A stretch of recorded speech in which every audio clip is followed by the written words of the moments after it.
மீண்டும் அதான் கேட்குறோம். தமிழ்த்தாய் வாழ்த்து ஒரு முறை பாடிட்டீங்க, அதுக்கு வாழ்த்துக்கள். ஏன் தேசிய கீதம் 2 முறை பாடப்பட்டுச்சு?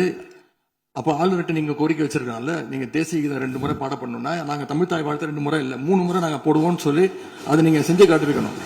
அதுதான் நான் கேட்கிறேன், உங்களுக்கு இப்போ ஆளுநர் முக்கியமா தமிழ்த்தாய் வாழ்த்து முக்கியமா அப்படிங்கறத நான் இந்த அரசுகிட்ட நான் கேட்க விரும்புறேன். ஆட்டுக்கு தாடியும் நாட்டுக்கு ஆளுநரும் தேவையில்லைன்னு சொன்னவர் பேரறிஞர் அண்ணா அவர்கள். அவரை உங்க கொள்கை தலைவர் லிஸ்ட்ல அட்டாச்சும் பண்ணியிருக்கிறீங்க. ஆனா இன்னைக்கு ஆளுநரை தலையில வச்சு கொண்டாடிட்டு இருக்கீங்க.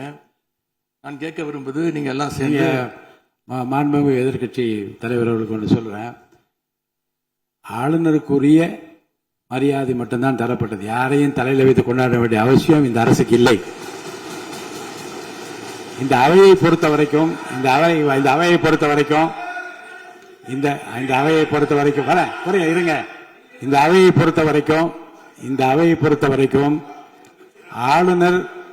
ஆளுநர் இங்கே வருகை தருகிற போது உரிய முறையில் மரியாதையும், இந்த அவையினுடைய விருப்பத்திற்கு ஏற்ப அவைத் தலைவரின் விருப்பத்திற்கு ஏற்பதான் நிகழ்வு நடைபெறும் என்பதையும் உறுதியாக நின்று தமிழ்த்தாய் வாழ்த்தை முதலில் பாட வைத்து தமிழ்த்தாய் வாழ்த்துக்கு பிறகு தேசிய கீதம் ஒரு முறை அல்ல 2 முறை பாடப்பட்டது.